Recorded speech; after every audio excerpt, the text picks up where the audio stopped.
Al-Iman TV, sarana penyubur keimanan. Bismillahirrahmanirrahim. Assalamualaikum warahmatullahi wabarakatuh. Alhamdulillahirabbil alamin. Wabihi nasta'in ala umurid dunya waddin. Wassalatu wassalamu ala asyrafil anbiya'i wal mursalin. Nabiyyina Muhammad wa ala alihi wa sahbihi ajma'in. Wa man ihtada bihudah wattaba'a atharahu ila yaumiddin, amma ba'du. Kaum muslimin wal muslimat, para pemirsa Al-Iman TV yang semoga senantiasa dirahmati dan diberkahi oleh Allah Subhanahu wa taala. Alhamdulillah, jumpa kembali dengan kami di Al-Iman TV setiap hari Rabu pada pembahasan insyaallah taala yaitu hadis-hadis akhlak karya Syekh Abdul Razak bin Abdul Muhsin Al-Abbad Al-Badr hafizahullah ta'ala wa ra'ah. Dan insyaallah ta'ala pada kesempatan pagi ini kita akan membahas tentang bahaya ghibah dan namimah. Kaum muslimin wal muslimat yang semoga dirahmati oleh Allah Subhanahu wa ta'ala. Islam adalah agama yang sangat menjaga kehormatan seorang muslim. Islam melarang menodai, mencabik-cabik kehormatan saudara dengan berbagai cara. Ya, di antaranya adalah dengan melarang, mencela, mengecam perbuatan ghibah, namimah, mencela dan lain sebagainya. Ya, kita bahas terlebih dahulu yaitu tentang masalah ghibah. Apa itu ghibah? Ghibah disebutkan oleh Nabi Shallallahu Alaihi Wasallam dalam hadisnya, "Atadruna mal ghibah?" Tahukah kalian apa itu ghibah? Qalu Allahu wa rasuluhu a'lam. Allah dan Rasulnya yang lebih tahu. Qala dzikruka akhaka bima yakrah. Kata Nabi Shallallahu Alaihi Wasallam, ghibah itu adalah engkau menyebut saudaramu dengan apa yang dia benci.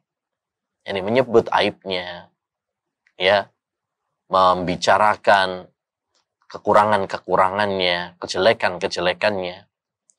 Qila afara'aita in kana fi ahima aqul? Lalu ada yang bertanya kepada Rasulullah, bagaimana kalau apa yang aku katakan itu memang benar-benar ada pada saudaraku? Aku nggak bohong.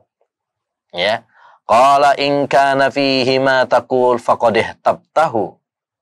Kalau memang ya sesuai dengan apa yang kamu katakan tentang saudaramu itu, ya itulah ghibah. Wa illam yakun fihi faqad bahatta. Kalau memang kamu mengatakan tentang saudaramu apa yang tidak ada pada dirinya, berarti kamu telah menuduhnya, memfitnahnya. Rawahu Muslim. Hadis ini menunjukkan kepada kita satu tentang definisi ghibah. Ghibah adalah kita menyebut, membahas ya kejelekan, kekurangan saudara kita, hal-hal yang dibenci oleh dia. Ya, inilah ghibah dan ini ma'asyiral muslimin banyak sekali terjadi di obrolan-obrolan kita, ya, di media, apalagi kalau ya di televisi, nah, itu acara-acara infotainment dan sebagainya, ya, yang membongkar aib, ya, bahkan dijadikan trending topik, ya, viral, ya, berjam-jam, berhari-hari, bahkan berminggu-minggu yang dibahas itu tentang aib saudara kita. Ya, kalau memang benar, itu ghibah namanya. Tidak boleh. Aib seorang muslim harus ditutupi, harus dijaga. Bukan kemudian dibongkar, bukan kemudian disebarkan. Ya, ini. Yang kedua, ma'asyiral muslimin, rahimani wa rahimakumullah, bahwa yang namanya ghibah itu adalah membahas aib saudara kita, walaupun benar-benar ada. Aib tersebut ada, cuma saudara kita ini nggak suka kalau aibnya tersebut dibahas. Ya. Kalau memang tidak ada, maka itu namanya fitnah. Kalau itu namanya fitnah, menuduh, ya, dan itu tentu lebih besar dosanya. Jadi kalau memang aib tersebut betul-betul ada pada saudara kita, itu aja nggak boleh. Apalagi kalau memang tidak ada atau belum jelas, ya, maka ini kita harus hati-hati. Terutama nih, sekarang kita hidup di zaman media sosial.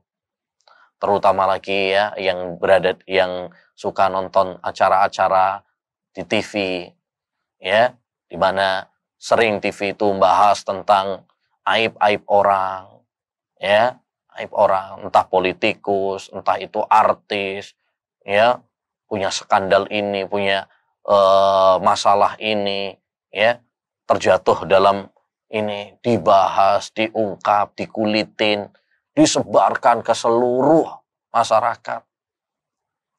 Ya, coba deh kita bayangkan, bagaimana kalau seandainya ya yang dipublikasikan aibnya tersebut adalah kita atau keluarga kita. Apakah kita senang? Apakah kita nggak malu? Ya, banyak orang yang ketika dibongkar aibnya di televisi dan sebagainya, akhirnya apa? Ya, psikologisnya, sakitnya kumat. Ya, dia malu dengan tetangganya dan sebagainya. Maka seperti ini harus dijaga. Ya, makanya acara-acara infotainment dan sebagainya haram. Karena itu termasuk bagian dari ghibah. Ya, dan ini lebih dahsyat daripada ghibah zaman dulu. Kalau ghibah zaman dulu itu cuman ya secara lisan paling cuman 1-2 orang aja. Nah, sekarang ya dengan adanya media sosial, dengan acara TV dan sebagainya, langsung jutaan orang, bahkan mungkin bukan hanya orang Indonesia saja, yang di luar sana, luar negeri juga akan tahu. Apalagi kalau sudah sampai di share di YouTube dan sebagainya, ya, sehingga apa? Menjadi dosa jariah, ya, akan terus awet, langgeng, ya, naudzubillah min dzalik. Dan ghibah ma'asyiral muslimin rahimani wa rahimakumullah, ya, semakin yang kita ghibah itu memiliki kedudukan, semakin besar dosanya. Ya, ghibah orang tua, ghibah guru, ghibah para ulama, ya, ghibah para pemimpin. Semakin yang kita ghibah adalah orang-orang yang memiliki kedudukan, maka hendaknya dosanya lebih besar. Ya, lebih besar. Nah, ini banyak orang menghibah para ulama, orang menghibah para pemimpin, ya, dijelek-jelekkan, ya, maka ini lebih besar dosanya. Kenapa? Karena kalau dia menghibah para pemimpin, ya, menodai kehormatan para pemimpin, akhirnya menjadikan rakyat, ya, benci kepada pemimpinnya, terprovokasi, akan bisa menjadi pada taraf memberontak kepada para pemimpin. Naudzubillah min dzalik. Demikian juga, ya, kepada para ulama. Karena kalau ghibah para ulama, akhirnya para ulama, orang tidak percaya kepada para ulama. Kalau sudah nggak percaya kepada para ulama, percayanya kepada orang-orang juhala, dan itu sangat berbahaya. Ya, sangat berbahaya. Ya, oleh karenanya Allah Subhanahu wa taala mengecam keras terhadap ghibah ini dan memberikan perumpamaan yang menjijikkan. Ya, kata Allah Subhanahu wa taala dalam surat Al-Hujurat ayat 12, "Wala yaghtab ba'dukum ba'dha ayuhibbu ahadukum ayyakula lahma ahihi maitan fakarihtumu." Janganlah seorang di antara kalian, sebagian di antara kalian menghibah sebagian yang lain. Ini larangan yang menunjukkan haram. Karena hukum asal sebuah larangan adalah menunjukkan haram. Makanya para ulama menukil kesepakatan seperti Imam Qurtubi dalam tafsirnya, Imam Ibnu Katsir mengatakan bahwasanya para ulama sepakat bahwasanya ghibah itu hukumnya haram. Tidak ada perselisihan di kalangan para ulama. Demikian juga Imam Nawawi ya menyebutkan dalam Al-Adhkar ya bahwasanya ghibah hukumnya adalah haram berdasarkan dalil-dalil Al-Qur'an, berdasarkan dalil-dalil hadis, berdasarkan kesepakatan para ulama ya. Maka kemudian kata Allah SWT, ayuhibbu ahadukum, apakah salah seorang di antara kalian ingin ayyakula lahma akhihi maitan fakarihtumu, untuk makan daging saudaranya dalam keadaan bangkai, fakarihtumu, lalu kalian pasti akan membencinya. Artinya Allah memperumpamakan orang yang menghibah saudara kita itu seperti makan ya, memakan daging saudaranya dalam keadaan bangkai. Ya. Artinya Allah haramkan kepada kita menghibah saudara kita yang beriman sebagaimana Allah Subhanahu wa taala haramkan makan bangkai. Kita ada jijik kalau misalkan ada ya bangkai kemudian kita memakannya, pasti. Ya, apalagi ya saudara kita. Maka pernah suatu saat Amr bin As mendapati ada bighal. Bighal itu binatang peranakan antara kuda dengan keledai. Meninggal. Perutnya, ya biasa kalau ada yang meninggal itu kan melambung, ya, ngembang perutnya. Lalu beliau kemudian berhenti sejenak, seraya mengatakan, wallahi la ayyakula ahadukum min hadha hatta yamla'a jawfah khairun lahu min an yahtaba akha. Demi Allah, seandainya salah seorang di antara kalian makan daging bangkai ini sampai kenyang perutnya, itu lebih baik bagi dia daripada ya menggibah saudaranya. Jadi ini perumpamaan yang sangat mengerikan dari Allah Subhanahu wa taala. Digambarkan kita seperti makan bangkai saudara kita. Kenapa diperumpamakan seperti makan bangkai? Karena saudara kita pada hakikatnya nggak ada, dia nggak bisa membela. Sama seperti kita makan bangkai, bangkainya sudah mati, dia nggak bisa membela. Ya, maka hendaknya hal ini menjadi cambuk bagi kita, pelajaran bagi kita. Jangan suka ya menghibah saudara kita. Kecamannya, ancamannya sangat keras. Rasulullah Shallallahu Alaihi Wasallam ya pernah bersabda, "Lamma urijabi marartu bi qaumin lahum adfarun min nuhas yahmishuna wujuhahum wa sudurahum." Tatkala aku Isra Mi'raj, diangkat oleh Allah Subhanahu wa taala ke langit, aku melewati suatu kaum yang memiliki kuku dari tembaga. Ya. Yahmishuna wujuhahum. Mereka mencakar wajah mereka, wasudurahum, dada mereka dengan kuku tadi. Na'udzubillah min dzalik ya. Jadi kukunya ini bukan kuku biasa, kukunya dari besi. Lalu mencakar wajah mereka sendiri, dada mereka sendiri. Fakultu, lalu aku mengatakan, yakni Nabi SAW, man haula'i ya Jibril? Siapa mereka itu wahai Jibril? Mengerikan sekali mereka. Qala haula alladhina ya'kuluna luhuman nas wa yaqa'una fi a'radihim. Mereka adalah orang-orang yang suka memakan daging saudaranya. Wa yaqa'una fi a'radihim.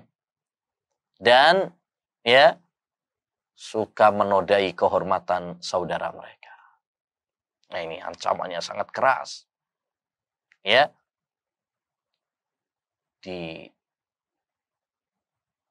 Disiksa bahkan menyiksa diri mereka sendiri. Dan disebutkan oleh para ulama, ini al-jaza' min jinsil amal. Balasan itu tergantung kepada amal perbuatan mereka. Karena dulu ketika dia menghibah saudaranya, itu memakan daging saudaranya, maka sekarang pun ya Allah Subhanahu wa taala balas perbuatannya dengan mencabik-cabik ya dagingnya, yaitu dia dengan mencakar dirinya sendiri. Ya, naudzubillah min dzalik. Demikian juga disebutkan oleh hadis Jabir, qala kunna ma'an nabiyyi sallallahu alaihi wasallam fartafa'at rihu jifatin muntinah. Kami pernah bersama Nabi sallallahu alaihi wasallam, lalu kemudian ada bau bangkai yang bau sekali, nggak enak sekali, jijikkan.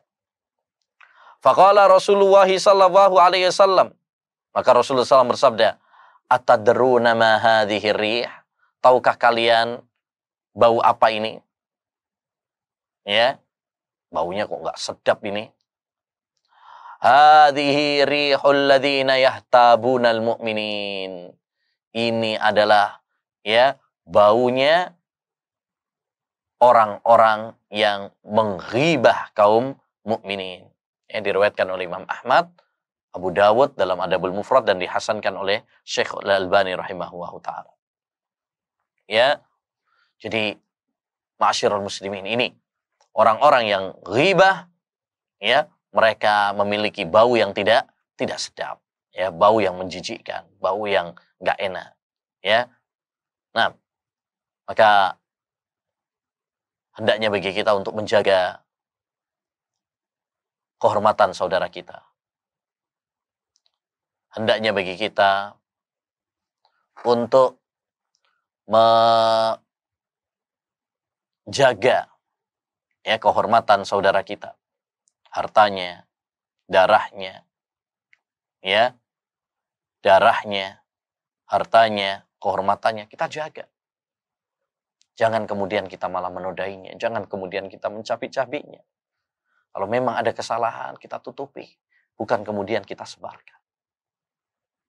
Man satara musliman satarahu fid dunya wal akhirah. Siapa yang menutupi aib saudaranya, maka Allah akan tutup dia aibnya di dunia dan di akhirat. Taib. Kemudian yang kedua adalah namimah. Namimah itu artinya mengadu domba. Ya, mengadu domba antara satu dengan yang lain. Ya, seorang menyampaikan kepada orang yang lain tentang kejelekan-kejelekan saudaranya. Nanti setelah itu dia pergi lagi untuk mengadu domba antara satu dengan yang lain. Misalkan antara si A sama si B. Dia datang kepada A, oh kamu kemarin dibilangin B begini. Ya. Terus datang lagi kepada B, oh kamu kemarin dibilangin sama si A begini. Akhirnya antara A sama B ya saling membenci antara satu dengan yang lain.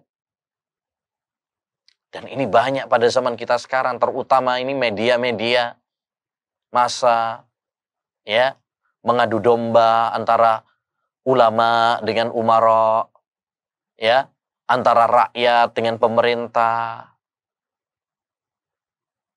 antara aparat dengan aparat, ya, polisi dengan TNI misalkan, antara seorang dengan sahabat, antara istri dengan suami, antara orang tua dengan anak, antara murid dengan guru, antara seorang dengan tetangganya, banyak. Hati-hati dari perbuatan namimah. Ya, Rasulullah sallallahu alaihi wasallam pernah mengabarkan,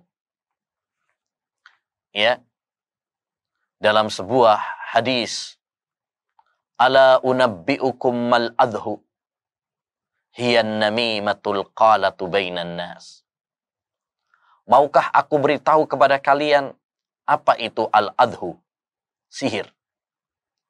Wahia, yaitu namimah, ya, yang membuat permusuhan di antara manusia. Rasulullah SAW menyebutkan bahwasanya namimah, mengadu domba, itu adalah bagian dari sihir. Loh, kok sihir? Padahal kan beda antara sihir dengan namimah.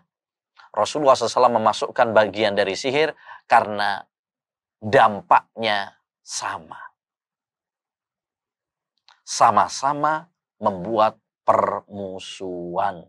Sama-sama membuat kerusakan. Sihir, perdukunan itu kan bikin orang tengkar antara satu dengan yang lain. Ya, begitu juga namimah. Merusak. Makanya sebagian ulama pernah mengatakan, Yahya bin Abi Katsir al-Yamami, yufsidun namamu fi sa'atin ma la yufsidus saqiru fi syahr.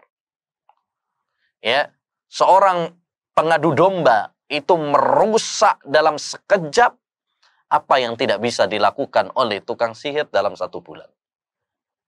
Ya, oleh karenanya namimah termasuk dosa besar, ya, yang harus dijauhi oleh seorang. Taib. Kemudian Nabi Shallallahu Alaihi Wasallam juga pernah mengatakan, ala ukhbirukum bikhiyarikum, qalu bala ya Rasulullah, maukah aku kasih tahu kalian orang yang terbaik di antara kalian? Iya wahai Rasulullah. Qal alladzina idza ru'u dzukirallah, yaitu orang-orang yang kalau dilihat berarti Allah diingat. Summa qala ala ukhbirukum bisyirarikum, maukah aku tunjukkan kepada kalian orang yang paling jelek di antara kalian? Al-masya'una bin namimah, yaitu orang-orang yang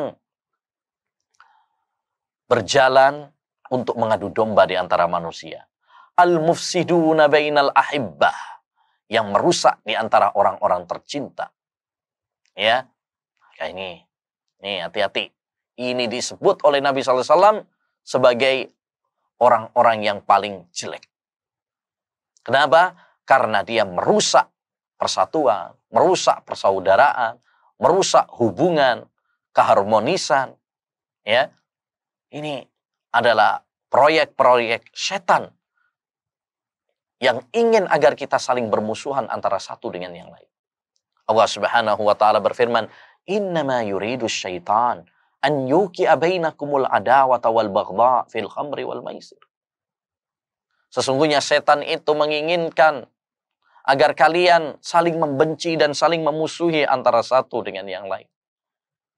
Maka mari kita jaga persahabatan kita, mari kita jaga persatuan kita. Ya, jangan retak. Jangan berpecah belah hanya ya karena orang-orang yang ingin menyusup, mengadu domba di antara kita. Taib.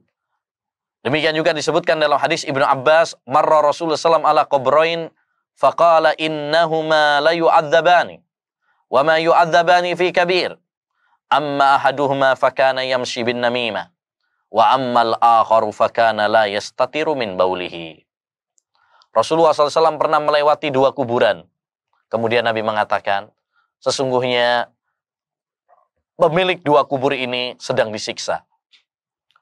Bukan disiksa masalah yang besar, tapi masalah yang ringan. Masalah yang sepele, gampang. Tapi ini bukan berarti bahwasanya namimah itu adalah masalah yang dosa kecil ya, bukan. Ini dosa besar. Tapi maksudnya sebenarnya mudah untuk meninggalkannya. Untuk tidak melakukannya mudah. Tapi manusia terkadang gatel untuk tidak melakukannya. Kata beliau, adapun yang pertama, karena dia suka mengadu domba. Adapun yang kedua, karena dia tidak perhatian dengan kencingnya. Ya, kencing di mana-mana, sembarangan tempat, enggak cebok, ya, sehingga kena ke celananya, nyiprat sana-sini, dan sebagainya.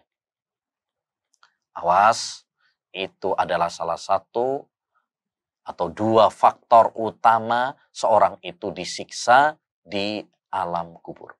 Kita percaya bahwasanya siksa kubur itu ada, dan ini adalah akidah Ahlussunnah wal Jamaah sesuai dengan Al-Quran, hadis, dan kesepakatan para ulama. bahwa azab kubur itu ada. Faktornya apa? Faktornya adalah dosa yang dilakukan oleh umat manusia. Di antara yang paling sering yang menjadikan manusia disiksa kubur adalah dua ini. Satu karena ghibah,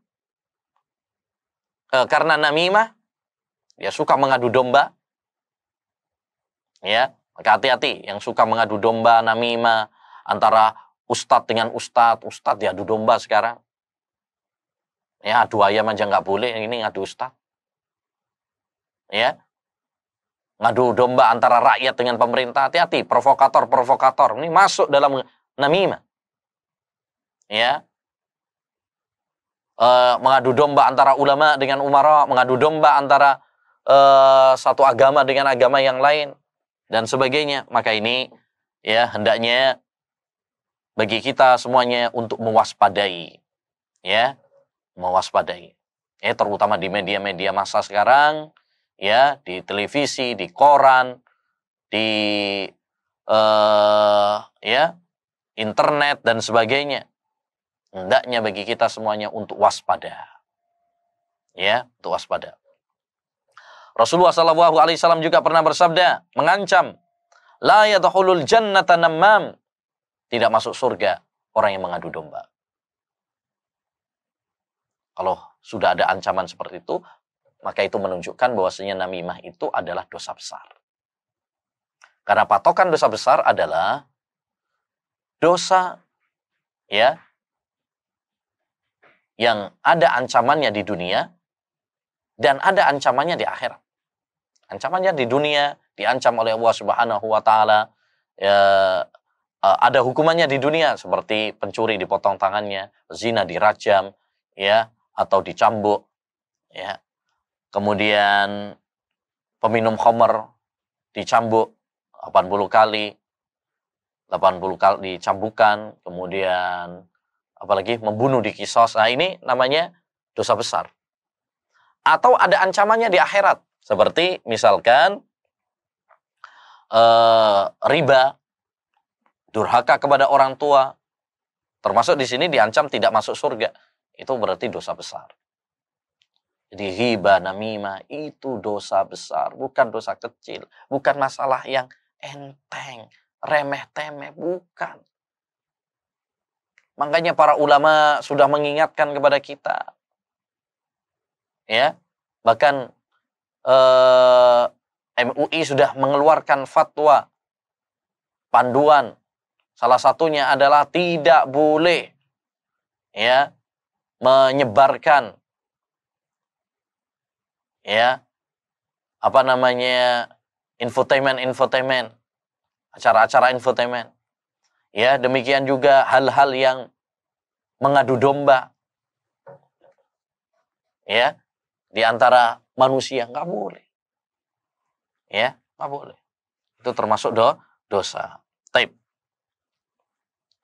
Kemudian ma'asyiral muslimin rahimani wa rahimakumullah, yang dilarang juga adalah suhriyah. Suhriyah itu artinya menjelek-jelekkan, mengejek, merendahkan. Haram. Rasulullah SAW mengatakan, bihasbi mri'in minasyarr an yahkira akhahul muslim. Cukuplah seorang itu dikatakan buruk, ya, kalau dia merendahkan saudaranya. Baik merendahkan, ya, mungkin nasabnya, merendahkan hartanya, karena dia orang kere misalkan, atau penampilannya, fisiknya, nggak boleh. Karena bisa jadi orang yang kita cela, orang yang kita rendahkan, justru lebih mulia di sisi Allah Subhanahu wa taala daripada kita yang merendahkan. Allah Subhanahu wa taala berfirman, ya ayyuhalladzina amanu la yashar qaumun min qaumin asa ayyakunu khairam minhum wala nisa'um min nisa'in asa ayyakunna khairam minhun. Wahai orang-orang yang beriman, janganlah yang laki-laki menjelek-jelekkan yang perempuan. Ya, menjelekkan yang laki-laki, karena bisa jadi yang dia jelekkan lebih baik daripada, ya, yang menjelek-jelekkan. Ya, demikian juga yang perempuan. Bahkan ini sering perempuan misalkan mencela perempuan yang lain karena mungkin fisiknya, ya, dan sebagainya. Nggak boleh. Karena bisa jadi yang dia cela lebih baik di sisi Allah Subhanahu wa Ta'ala. Ya. Nah, betapa banyak orang yang mungkin penampilannya kusut, berantakan, tapi hatinya mulia. Di sisi Allah Subhanahu wa Ta'ala dia lebih baik. Dia memiliki amalan-amalan yang rahasia. Jadi kita nggak boleh merendahkan orang. Termasuk karena ya, fisik, ya, nggak boleh. Pernah suatu saat Rasulullah Shallallahu Alaihi Wasallam melihat sahabat Abdullah bin Mas'ud manjat pohon ya, untuk ngambilkan pohon arak ya, untuk siwak untuk Rasulullah Shallallahu Alaihi Wasallam. Beliau itu betisnya kecil. Maka melihat hal itu para sahabat ketawa, ya, menertawakan fisik sahabat Abdullah bin Mas'ud radhiyallahu an. Maka Rasulullah Shallallahu Alaihi Wasallam mengatakan, kenapa kalian tertawa? Sungguh, ya, seandainya betisnya tersebut ditimbang, maka itu akan lebih berat daripada gunung Uhud. Demikian juga Rasulullah SAW pernah ya dalam suatu khutbah, ya, lalu Rasulullah Shallallahu Alaihi Wasallam, ya, biasanya kan kita juga sering nih kalau ada orang yang ngentut, ya, kita ketawa, ngebully dia. Maka Nabi SAW mengatakan, lima yadhaku ahadukum mimma yaf'al. Kenapa seorang ketawa dari apa yang dia juga melakukannya? Kita juga kentut. Ya. Jadi ini hati-hati dari menjelekkan, membuli saudara kita, merendahkan saudara kita, nggak boleh. Ya. Bahkan pernah Rasulullah Shallallahu Alaihi Wasallam menegur istrinya. Nah, ini juga ya pelajaran bagi kita sebagai para suami. Ketika misalkan istri atau anak kita cerita menjelek-jelekkan tentang temannya, tentang tetangganya, tentang si fulan dan fulana, maka kewajiban bagi kita membimbing, mengingatkan. Rasulullah Shallallahu Alaihi Wasallam ketika suatu saat Aisyah mengatakan, hasbuka min Safiyah kada wa kada. Cukuplah darimu buat kamu Safiyah itu begini dan begini, yakni dalam sebagian riwayat Safiyah itu pendek. Jadi merendahkan fisiknya Safiyah. Ya. Maka Nabi Shallallahu Alaihi Wasallam mendengar ucapan Aisyah tersebut mengatakan, laqad qulti kalimatan lau muzijat bima'il bahri lamazajathu. Kamu sungguh telah mengatakan suatu kalimat, andaikan itu dicelupkan ke air laut, maka akan merubah air laut. Insya Allah. Aisyah bukan orang yang suka ngerumpi, orang yang suka ngomongin orang ya. Tapi ya saat itu ini biasanya karena kecemburuan antara para istri, ya, itu saja sudah dimarahi oleh Rasulullah SAW, ditegur sama Nabi. Walaupun beliau itu cinta kepada Aisyah, tapi kecintaan beliau kepada Aisyah bukan berarti kemudian ya membiarkan saja ya Aisyah. Justru karena cintanya kepada Aisyah, Nabi Shallallahu Alaihi Wasallam membimbing, mendidik, menegur tatkala Aisyah keliru. Lihat perkataan Nabi SAW. Ya cukup seandainya kalimat tersebut dicampurkan, dicelupkan ke air laut, ya kita tahu air laut begitu banyak, maka akan merubahnya. Padahal cuma ngomong itu tok. Bagaimana dengan orang-orang sekarang yang kalimat-kalimatnya begitu pedas, tajam, setajam silet, lebih bahkan. Kemudian diulang-ulang, disebarkan ke banyak orang. Tentu ini lebih dahsyat dosanya. Hati-hati, karena semuanya akan dipertanggungjawabkan di hadapan Allah Subhanahu wa taala. Ya. Apa kita nggak khawatir? Apa kita nggak takut kalau kita nanti menjadi orang-orang yang disebutkan oleh Nabi sebagai orang-orang yang muflis, orang-orang yang bangkrut? Ya. Siapa itu orang-orang yang bangkrut? Yaitu orang yang ketika datang menghadap Allah Subhanahu wa taala nanti besok pada hari kiamat, dia datang membawa pahala sholat, membawa pahala puasa, membawa pahala zakat, tapi di dunia suka mencela ini, memakan harta orang ini, zalim, memukul, dan sebagainya. Akhirnya apa? Kebaikan-kebaikannya ditransfer kepada orang-orang yang dia zalimi. Diambil. Kalau belum selesai urusannya, hisab masih belum selesai, maka dosa orang-orang, padahal kebaikannya udah habis gitu ya, udah nggak ada lagi yang bisa ditransfer, saldonya udah habis. Maka apa? Dosa orang-orang yang dia zalimi justru yang ditransfer kepada dia. Ya, sehingga walaupun dia datang membawa pahala puasa, hilang semuanya, sudah ditransfer kepada orang-orang yang dia zalimi. Ya Allah, ini kerugian yang sangat luar biasa. Di saat waktu itu, di hari kiamat, kita betul-betul butuh kepada pahala, kasih sayang Allah Subhanahu wa taala. Tapi karena kita zalim, karena kita berbuat zalim kepada orang, menganiaya orang, ghibah, namimah, ya, maka ini menjadi kerugian bagi kita. Maka hati-hati, ma'asyiral muslimin, dari perbuatan zalim. Ya, Rasulullah SAW mengatakan, "Adz-dzulmu dzulumat yaumal qiyamah."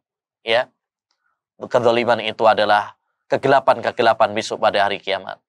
Maka sebelum kita meninggal dunia, ya, sebelum Allah mencabut nyawa kita, hendaknya bagi kita untuk bertaubat kepada Allah, menyelesaikan urusan, ya, dengan orang-orang yang kita zalimi, minta maaf. Kalau kita mengambil sesuatu, maka bayarlah, ya. Rasulullah SAW mengatakan, "Man kanat lahu madlamatun li akhi min irdi aw syai'in falyatahallalhu min ul-yaum." Siapa yang memiliki kezaliman kepada saudaranya, pernah mencela, menodai kehormatannya, hendaknya dia meminta kehalalannya, minta maaf kepadanya di hari ini. Qabla alla yakuna dinarun wala dirham, sebelum tidak bermanfaat lagi dinar dan dirham. Ya. In kana lahu amalun salih ukhidha minhu biqadri madlamati. Kalau dia memiliki amal yang saleh, maka akan diambil, ditransfer, ya, kepada orang-orang yang dia zalimi. Wa illam takun lahu hasanat ukhidha min sayyiati sahibi fa humila alaihi. Kalau kebaikannya sudah habis atau enggak punya kebaikan, maka dosa orang-orang, ya, tersebut akan ditransfer kepada dia. Maka hendaknya bagi kita untuk bertakwa kepada Allah, menjaga lisan kita, menjaga tangan kita, ya, jangan sampai menjelekkan, dan yang paling penting dari itu semuanya, menjaga hati kita. Karena ghibah, namimah, lisan yang tidak terkontrol, tangan yang gatel, ya, itu adalah karena kerusakan hati kita. Maka perbaiki hati kita. Bersihkan dari segala kebencian. Bersihkan dari segala permusuhan. Ya. Semoga Allah Subhanahu wa taala, ya, menjaga kita semuanya dan menjadikan kita semuanya termasuk umat yang bersaudara, yang saling mencintai karena Allah Subhanahu wa taala. Demikian ma'asyiral muslimin wal muslimat rahimani wa rahimakumullah yang bisa kita bahas pada kesempatan kali ini. Mudah-mudahan ini bisa menjadi nasihat bagi kita semuanya, ya, dalam kehidupan dunia ini, sehingga kita menggapai kebahagiaan di dunia dan di akhirat nanti. Demikian, kurang lebihnya mohon maaf. Wassallallahu wasallam ala nabiyina Muhammad wa ala alihi wa sahbihi wasallam. Nah. Al-Iman TV, sarana penyubur keimanan.